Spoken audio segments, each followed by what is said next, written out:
नमस्कार, आप देख रहे हैं माटी की आवाज न्यूज और मैं हूं आपके साथ ज्योतिका। आइए रुक करते हैं खबर की ओर। खारघर इस्कॉन मंदिर के महंत ने की मोदी की प्रशंसा, कहा नरेंद्र मोदी की अध्यक्षता में भारत बनेगा विश्व गुरु।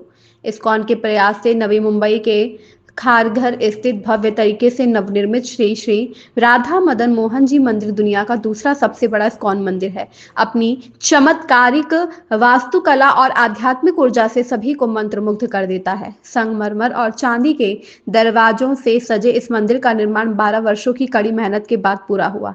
जनवरी 2025 में प्रधानमंत्री नरेंद्र मोदी ने इस भव्य दिव्य मंदिर का उद्घाटन किया था। लगभग 9 एकड़ में फैला यह परिसर न केवल धार्मिक स्थल का है बल्कि सांस्कृतिक और वैदिक ज्ञान का केंद्र भी है, जहां 200 करोड़ रुपए की लागत से बनाया गया हर कोना भगवान श्री कृष्ण और राधा रानी की लीला को जीवंत करता नजर आता है। मंदिर के अध्यक्ष श्री डॉक्टर सूरदास प्रभु के अथक प्रयास से यह रमणीक स्थल साकार हो सका। इसी दौरान मंदिर में विराजमान भगवान श्री कृष्ण राधा के साथ देवी देवताओं की विराजमान मूर्तियों का दर्शन करने के लिए मुंबई के प्रतिष्ठित नवभारत अखबार के वरिष्ठ पत्रकार श्री राकेश पांडे, ज्योतिष आचार्य अतुल शास्त्री, शिखर न्यूज नेटवर्क की संपादक सुरेश शुक्ला, प्रांजल और शिखर न्यूज चैनल के महाराष्ट्र प्रभारी अनिल बारी, टीवी 9 के वरिष्ठ पत्रकार आनंद पांडे, मनीषा पांडे खारघर मंदिर पहुंचे। और उनके नेतृत्व में जो कुछ भी हो रहा है, बहुत से लोगों को तो थोड़ी सी तकलीफ तो होगी, क्योंकि यही भारत अब उभरता हुआ गोल्डन स्पैरो फिर से बनने जा रहा है। भारत विश्व गुरु कब? बस मोदी जी और 5 साल और मोदी जी रहेंगे तो अवश्य होगा, क्योंकि वर्तमान स्थिति में यूरोप बहुत वीक हो चुका है, अमेरिका भी फाइनेंशियली बहुत वीक हो चुका है, क्योंकि वो अपने आप को स्ट्रांग बता रहा है मगर है नहीं, अंदर से खोखला हो चुका है। और भारतवर्ष के लोग जो हैं संपूर्ण रूप से संपन्न हो रहे हैं मोदी जी के कुशल नेतृत्व में, और इस कुशलता के साथ में प्रजा का भी पवित्रता होना और साथ होना बहुत ज़रूरी है। और पवित्रता कैसे आएगी? जब हम अपने धर्म ग्रंथों को नित्य अपने जीवन में पढ़ने का साहस करेंगे। साहस इसलिए क्योंकि वो विमुख हो चुके हैं। आज फिर से भारत एक बार महाभारत की तरफ खड़ा है। यस, महाभारत की तरह खड़ा है और कृष्ण की तरह मार्गदर्शन करने की आवश्यकता है।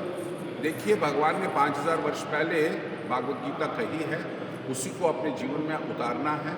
और चैतन्य महाप्रभु 500 वर्ष पहले आए हैं, उन्होंने बताया है कि जो भी विश्व भर में, जो भी इस यूनिवर्स में इम्बैलेंसमेंट हुआ है, आइदर थ्रू देवतास और थ्रू प्रजा और भी किसी और भी है स्थितियाँ हैं ऐसी, तो अगर इसको सुधारना है तो हमें सबसे महान यज्ञ करना है, हरिनाम यज्ञ। हरे कृष्ण कृष्ण कृष्ण हरे हरे, हरे राम राम राम हरे। ये भगवान के अनगिनत नेम हैं, मगर फिर भी स्वयं भगवान हमको आह्वान देते हैं सभी जीवों को, चाहे वो हिंदू हो, चाहे वो मुस्लिम हो, चाहे वो सिख हो, चाहे वो बौद्ध हो, चाहे वो क्रिश्चियन हो, या कोई भी जनजाति का हो, भगवान उनको बताते हैं हरिनाम हरिनाम एक केवलम कलो नास्ते नास्ते गति रहना था।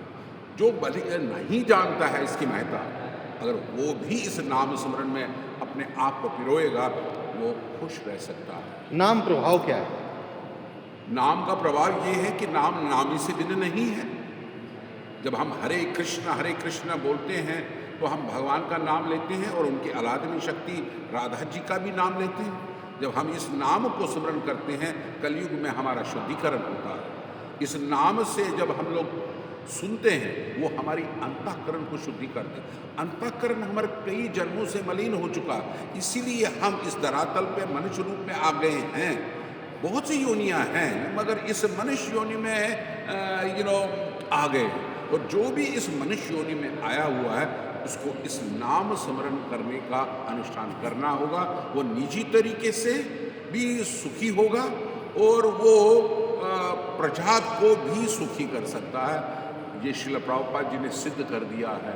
पूरे विश्व भर में लगभग 1200 केंद्र हैं और हर केंद्र में ये नाम संकीर्तन हो रहा है। और जो भी इस नाम के प्रति समर्पण दिखाता है, उसको अपनाता है, वो प्रसन्नचित्त हो जाता है। जैसा कि बात करें तो भारत धर्म गुरु विश्व गुरु बनने की कगार पे है, खड़ा है।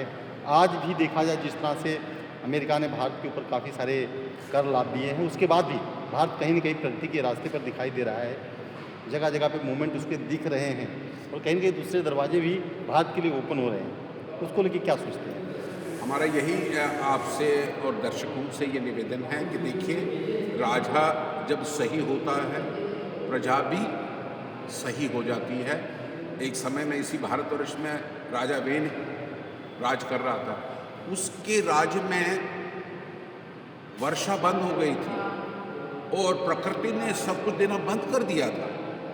ये आप शास्त्र पढ़ सकते हैं। मगर उसी राज्य में यहाँ पर भी आज़ादी के बाद में बहुत से लोग थे, मगर जिस दिन से मोदी जी सीट पे बैठे हैं उस समय से भारत की प्रगति हो रही है और निजी तौर से भी प्रगति हो रही है और राष्ट्र का भी प्रगति हो रहा है।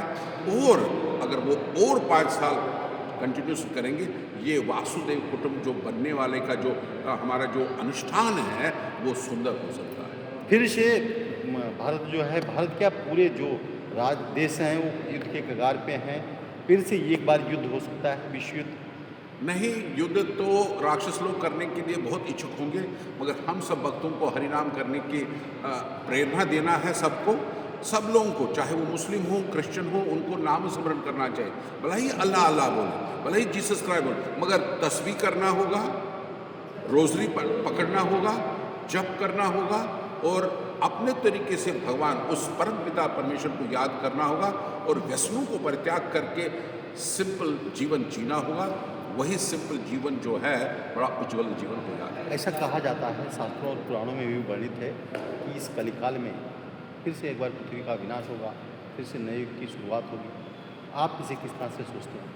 नहीं, मैं तो अपनी बात नहीं कहूँगा, मैं यही कहूँगा कि हर कलयुग के बाद सतयुग आता है। अब ये कलयुग कब तक रहेगा वो भगवान ही जानते हैं, मगर कलयुग के बाद फिर से सतयुग होता है। मतलब विनाश होंगे? इसी 4 युग होते हैं, आप सभी जानते हैं, सतयुग, त्रेता, द्वापर और कलयुग। तो कलयुग के बाद फिर से सतयुग आता है।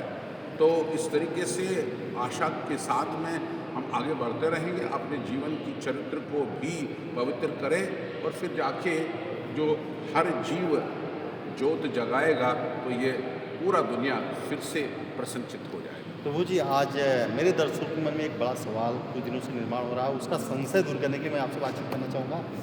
जिस तरह से तापमान पृथ्वी का बढ़ते हुए जा रहा है, तापमान बढ़ने के कारण लोग कहते हैं परमाणु बम, अणु बम, अनेकों प्रकार के अस्त्र शस्त्र बनाए जा रहे हैं, लेकिन प्रभु के आगे किसी का बस नहीं चलता। अगर तापमान लगातार इसी तरह से बढ़ता रहा, 50 डिग्री के ऊपर क्रॉस करता है, सारे आज टेक्नोलॉजी आ रही है, सारी सोलर पैनल से लेकर के सारे, अगर तापमान 50 से ऊपर जाता है तो ऑटोमेटिक आग लगने लगेगी, चलते चलते कारों में आग लगने लगेगी। उसको लेकर के क्या कहेंगे? इसके लिए कोई भी उपाय नहीं है अभी तक संसार में प्रभु के सिवाय। देखिए, भगवान हमें कहते हैं और शास्त्र हमें कहता है, simple living, high thinking. Simple living मतलब we have to go back, हमें वापस गो और कृषि का जीवन व्यापन करना होगा। और जब हम अपने गाय को अपने जीवन में धारण करेंगे, उनकी सेवा करना स्टार्ट करेंगे और कृषि जीवन पर निर्भर रहते हुए टेक्नोलॉजी जीवन को परित्याग करेंगे, क्योंकि हम इस वक्त सुखभोगी हो चुके हैं। हमको कार भी चाहिए, एसी भी चाहिए, एटम बम भी चाहिए, गन भी चाहिए। ये तभी इसका विनाश हो सकता है जब हम सिंपल जीवन को धारण करेंगे। तो सिंपल जीवन क्या है? गाय की सेवा करें और कृषि सेवा करें। हम लोग भूल चुके हैं, हम लोग जहाँ पर खेत थे उनको काट के मकान बना रहे हैं और जहाँ पर गाय हैं वहाँ पर हम लोग कुत्ते को ला रहे हैं। तो ये देखिए, ये इस वक्त परिस्थिति है। जिन घरों में गाय थे वहाँ पर कुत्ते आ गए हैं। तो ये स्थिति बड़ी गंभीर है।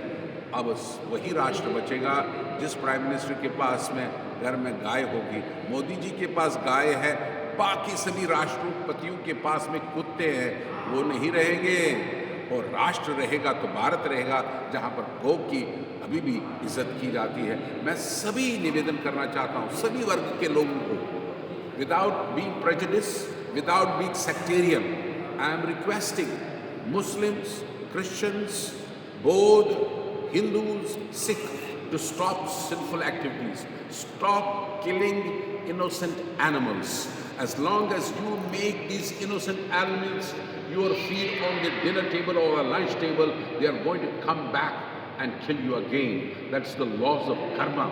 And if you forget these laws of karma, you are going to be entrapped by your own karma and you will be leading a vinashkali life.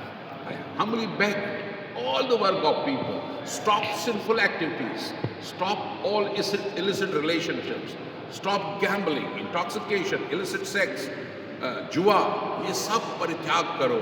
आप देखिए आपका कुटुंब, आपका जीवन सदैव प्रसन्न है. हरे कृष्णा कृष्ण कृष्ण हरे हरे, हरे राम राम राम. प्रभु जी आपसे बातचीत करने के लिए बहुत बहुत धन्यवाद. हरे कृष्ण. पांडे जी की जय हो. All the blessings. Thank you for putting this questions. इस खबर में बस इतना ही. बने रहिए माटी की आवाज न्यूज के साथ.